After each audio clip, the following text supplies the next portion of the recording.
Dia bilang, "Dimkon." Kalian percaya nggak sih orang kesurupan itu emang ada jin yang masuk ke tubuh seseorang itu? Tutorial I look make up sambil cerita.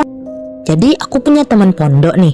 Dia itu doyan banget kesurupan. Aku mikirnya sih apaan dah dikit-dikit kesurupan. Ih, mungkin sih akal-akalan dia aja pengen caper gitu. Tapi ada satu insiden di mana aku percaya hal yang gak masuk di akal aku ini terjadi di depan mata aku sendiri. Pas tengah malam sekitar jam 1:30 dini hari, temanku itu tiba-tiba bangun dan ketawa-ketawa sendirian. Kami yang pada tidur sekamar sama dia refleks terkejut sekaligus panik dong. Dan yaps, panggil aja Sri. Sri ini mulai nunjuk-nunjuk pojok ruangan dengan pandangan kosong. Dia kayak lagi ngedumel gitu, tapi dengan bahasa yang gak jelas di aku. Kami coba sadarin dia, tapi dia malah bersentak, "Dimkon," katanya. Hah? Ini beneran Sri? Tapi logatnya beda banget sama Sri yang kita kenal. Dengan pandangan kosong yang tetap aja menakutin gitu.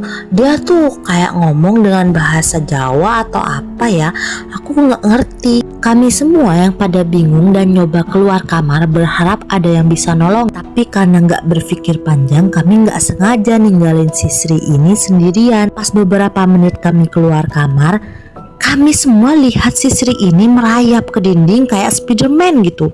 Boom, kami semua beku. Mulut gak bisa teriak, mau kabur juga kayak berat gitu. Kami semua yang shock dan ketakutan parah gitu, gak tahu harus mau gimana lagi gitu.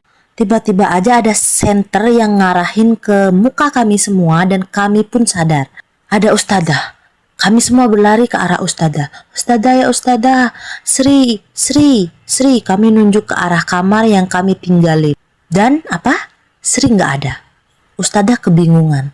"Emang kenapa Sri? Kemana Sri?" Kami pun nggak tahu. Kami semua cerita kejadian tadi, di mana Sri kesurupan dan hal-hal aneh yang tadi terjadi tiba-tiba nggak ada. Ustadzah bujuk kita untuk tenang. Sebenarnya kami nggak bisa tenang. Bahkan setelah ustadzah mau tidur di kamar kami masih ngerasa nggak nyenyak saat tidur.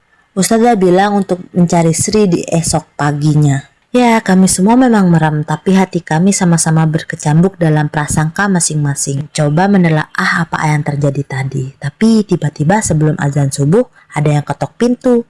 Yaps, itu suara Sri. Dan nada suaranya seakan tidak terjadi apa-apa. Suaranya lembut dan santai. Tok tok tok, "Assalamualaikum." What's? Itu beneran Sri kan?